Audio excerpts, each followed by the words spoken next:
Mira la historia. Reyes, emperadores, faraones, presidentes, durante miles de años, casi siempre, mandaron ellos. Los hombres, y parece algo natural, eterno.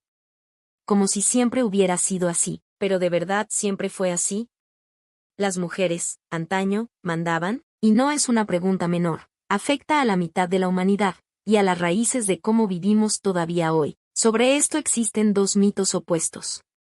Y la ciencia los desmonta a los dos. La verdad, como suele pasar, es más extraña y más interesante que ambos. Primer mito, el patriarcado es natural y eterno.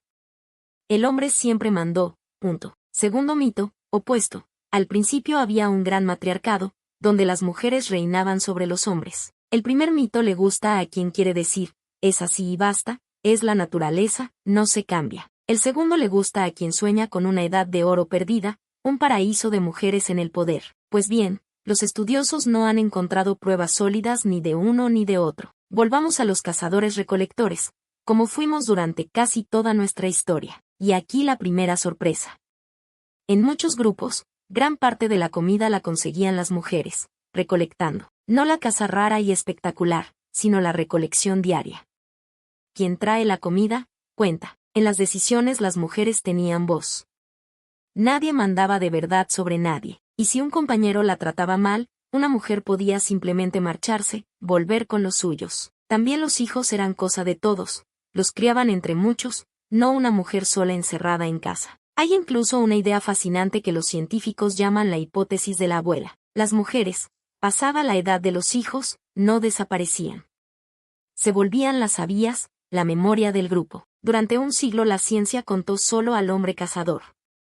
Pero era el prejuicio de los investigadores, casi todos varones, y las mujeres construían cestas, redes, trampas.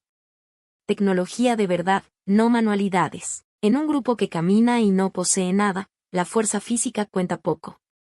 Cuentan las ideas, las alianzas, la comida. Y no es solo teoría. Pueblos de cazadores aún vivos, como los Han en África, siguen entre los más igualitarios del planeta. Entre ellos, marido y mujer deciden juntos. Y ninguno de los dos posee al otro. Y lo vemos en las tumbas, hombres y mujeres enterrados de forma parecida, sin grandes diferencias. Es más, en los Andes se halló la tumba de una mujer de 9000 años, enterrada con sus armas de caza. Durante años las habían ignorado. Pero las mujeres también, a veces, cazaban, y las estatuillas más antiguas que encontramos, en media Europa, no representan reyes. Representan mujeres. En una antigua ciudad turca, Catalhoyuk, hombres y mujeres comían la misma comida y eran enterrados del mismo modo. Y varias tumbas de guerreros, reexaminadas con ADN, resultaron ser de mujeres. Incluso algunas huellas de manos pintadas en las cuevas, medidas, parecen de mujeres. Quizá el arte más antiguo lo hicieron también ellas. Y que las mujeres puedan estar en el centro no es fantasía. Ocurre todavía hoy. En China, en las montañas, viven los Mosuo. Allí la casa y la tierra pasan de madre a hija. Al frente de la familia está la abuela.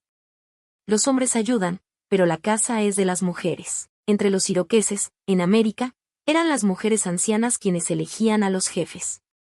Y podían destituirlos. Y los Minangkabau, en Indonesia, son millones, la propiedad pasa a las hijas. Son la mayor sociedad de este tipo del mundo. En India los casi dejan la casa y el apellido a la hija más pequeña. Entre los Mosuo el hombre no lleva a la mujer a su casa. La visita, y los hijos quedan siempre con la madre. Y entre los iroqueses eran las mujeres quienes gestionaban la comida de todos. Y quien controla la comida, tiene poder. En algunas, los hijos llevan solo el nombre de la madre. El padre es más un huésped cariñoso que un amo. Atención, no significa que las mujeres manden sobre los hombres. Significa que están a la par, o en el centro. Ninguna de estas sociedades es un paraíso. Pero todas juntas demuestran una sola cosa. El dominio masculino no es una ley de la naturaleza. Entonces, ¿por qué, casi en todas partes, los hombres acabaron mandando? El giro llega con la agricultura. Con los campos llega el arado pesado.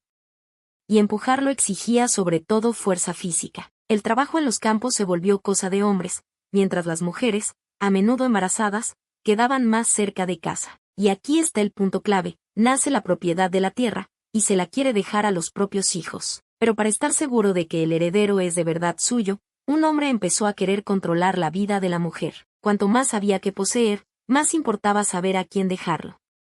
Y, por eso, controlar los nacimientos. Así el cuerpo de las mujeres, que da la vida y los herederos, se volvió algo que vigilar. De ahí, reglas cada vez más estrictas, sobre el matrimonio, sobre los movimientos, sobre la libertad de las mujeres. En muchas culturas la mujer se volvió casi una cosa que transferir entre familias, con su dote incluida. Los estudiosos incluso lo midieron. Los pueblos nacidos del arado son todavía hoy los más desequilibrados hacia los hombres. Con los rebaños llegaron los robos de ganado y las racias.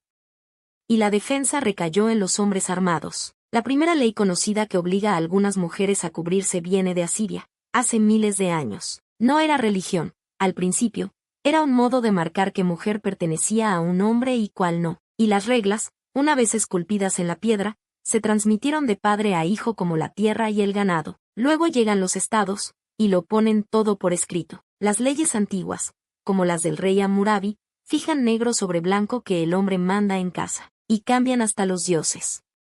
Las antiguas diosas madre, poco a poco, ceden el sitio a divinidades masculinas, y los filósofos ponen la guinda, declaran, con gran seriedad, que la mujer vale menos que el hombre. En la antigua Atenas, cuna de la democracia, las mujeres libres vivían casi encerradas en casa, y las grandes diosas del pasado, como Inanna, perdieron terreno ante un dios único y masculino. En Roma el cabeza de familia tenía, sobre el papel, poder de vida y muerte sobre toda su familia. Ley, religión, filosofía.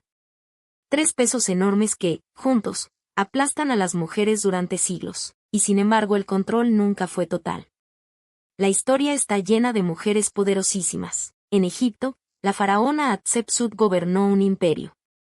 Y después de ella, la célebre Cleopatra. En China, Wu Zetian se volvió emperatriz y mandó con puño de hierro. Y la reina guerrera Boudica encabezó una revuelta contra el ejército más fuerte del mundo. La lista es larga. Nefertiti en Egipto, y siglos después, en Inglaterra, una reina llamada Isabel dirigió un imperio. Muchas mandaron de verdad, pero desde detrás del trono, susurrando al oído del poder. Y entre bastidores, millones de mujeres sacaban adelante mercados, campos y familias, sin entrar en los libros. Entonces, ¿mandaban las mujeres antes que los hombres? Un mundo gobernado por las mujeres sobre los hombres, un verdadero matriarcado, nunca se ha encontrado. Pero tampoco el dominio de los hombres es eterno. Durante gran parte de la historia estuvimos mucho más a la par. El mando masculino tan rígido no nace de la naturaleza. Nace de los campos, de la propiedad, de la herencia. No es naturaleza humana. Es una historia. Y eso lo cambia todo. Y luego está la variedad. Ninguna regla valía en todas partes. Siempre hubo pueblos más libres y pueblos más rígidos. La verdad incómoda para todos es esta. No nacimos ni para obedecer ni para mandar. El mando masculino tan rígido es solo el último, breve capítulo de una historia mucho más larga. Y mucho más libre. Hombres y mujeres no son 2 equipos enemigos. Son 2 mitades de la misma historia, porque lo que la historia construyó, la historia también lo puede cambiar. Y en muchos lugares, ya está cambiando. En pocas generaciones las mujeres recuperaron el voto, el estudio, el trabajo.